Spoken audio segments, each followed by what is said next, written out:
Here is a story of victory, right straight from the Old Testament. I know a lot of people don't read the Old Testament because there's a lot of blood and gory and killing, but there's a lot of lessons we can learn from the Old Testament. So just listen to this story about uh, King Asa. So King Asa's father died, and he was the king. So when the king died, then Asa became the king. And Asa did what was good and pleasing in the Lord's sight. And he removed all the foreign altars and the pagan shrines, all the Asherah poles. He removed them all, and he commanded the people of Judah to seek the Lord. And so one day, he had an army, King Asa, and he had 300,000 warriors from the tribe of Judah, and they all had large spears and shields. And he also had 280,000 warriors from the tribe of Benjamin, and they were all well-trained fighting men. Well, so one time there was this Ethiopian named Zerah, and he attacked Judah with 1 million troops and 300 chariots. Well, that was more than twice what King Asa had. So what did King Asa do when they were advancing on him? Oh, King Asa deployed his armies all right in the valley of Marashah.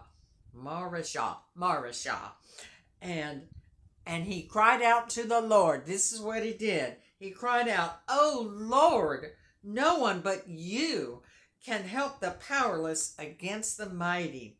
Help us, O Lord our God, for we trust in you alone. It is in your name that we have come against this vast horde. O Lord, you are our God. Do not let mere men prevail against you." So the Lord defeated the Ethiopians in the presence of Asa and the army of Judah, and the enemy fled. And Asa and his army pursued them as far as Gerar, and so many Ethiopians fell that they were unable to rally. They were destroyed by the Lord and his army, and the army of Judah carried off a vast amount of plunder. Wow. Okay. Then it goes on a little bit farther, and it says, "Then the Spirit of God came upon Azariah, son of Oded, and he went out to meet King Asa as he was returning from the battle.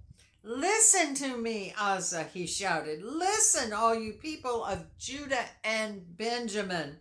The Lord will stay with you as long as you stay with him. Whenever you seek him, you will find him. But if you abandon him, he will abandon you.' For a long time Israel was without a true God, without a priest to teach them, and without the law to instruct them. But whenever they were in trouble and turned to the Lord, the God of Israel, and sought him out, they found him." Praise the Lord and glory, hallelujah. And then he goes on to say this: "When Asa heard this message from Azariah the prophet, he took courage and removed all the detestable idols from the land of Judah and Benjamin, and in the towns he had captured in the hill country of Ephraim.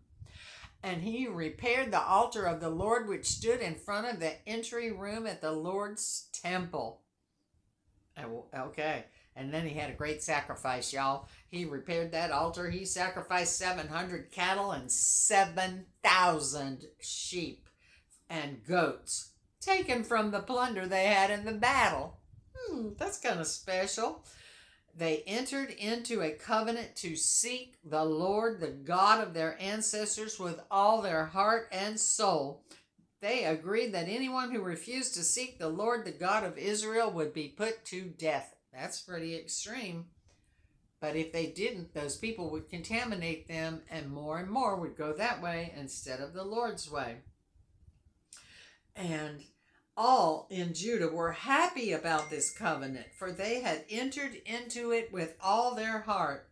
They earnestly sought after God, and they found him. And the Lord gave them rest from their enemies on every side. That's how you do it, y'all. That's how you get rest from your enemies, through the Lord.